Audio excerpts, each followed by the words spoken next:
Il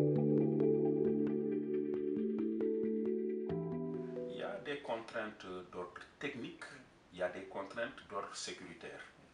Pour les contraintes d'ordre technique, je disais, comme vous le savez, c'est des régions qui sont assez isolées, où il n'y a pas de route, il n'y a pas la disponibilité des matériaux. Donc la majeure partie des matériaux de construction, en fait, viennent de Bamako. Il faut les amener ensuite à Gao, Tombouctou et Kidal pour les amener sur ces sites où il n'y a pas de route. Ça, c'est une contrainte. Et elle est d'autant plus aiguë aujourd'hui avec l'hivernage, la saison des pluies. Donc, c'est l'éloignement et le manque de matériaux de construction sur place. Ça, c'est des contraintes physiques. Les contraintes sécuritaires, vous connaissez un peu l'activité des groupes terroristes sur le terrain. Donc, on construit ces sites avec la présence d'une force militaire de la MINUSMA pour assurer la sécurité.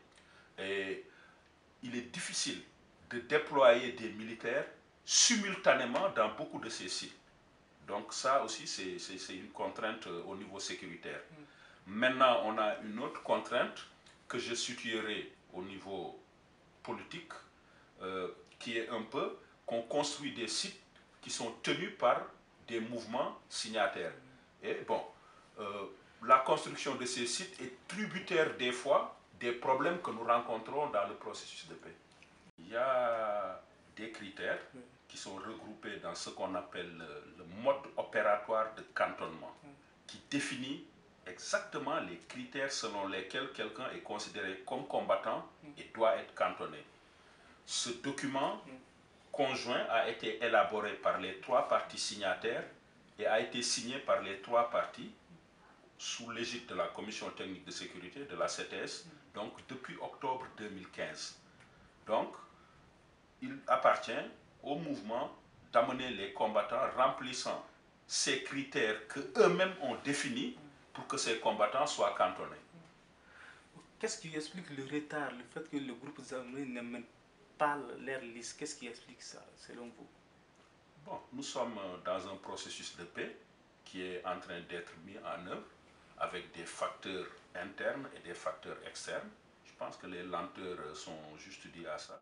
Ensuite, vous avez le mécanisme opérationnel de coordination qui, lui, est un état-major opérationnel composé de tous les officiers des 3 parties signataires, soutenus par les officiers de la MINUSMA et de Barkhane, qui est déjà opérationnel à Gao.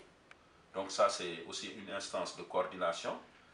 Plus bas que le MOC, vous avez les éléments mixtes d'observation et de vérification qui comprennent aussi les membres des 3 parties signataires et de la MINUSMA, donc qui est aussi un mécanisme de coordination vraiment à un plus bas niveau sur le terrain. Le MOC, il aura des antennes régionales à Gao, Tombouctou et Kidal.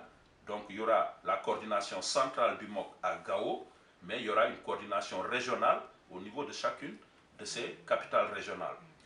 Ensuite, plus haut, vous avez le sous-comité défense et sécurité du comité de suivi de l'accord. Il y a un sous-comité défense et sécurité qui regroupe aussi au niveau stratégique les représentants en matière de défense et de sécurité des 3 parties signataires de la MINUSMA et des membres de la médiation internationale.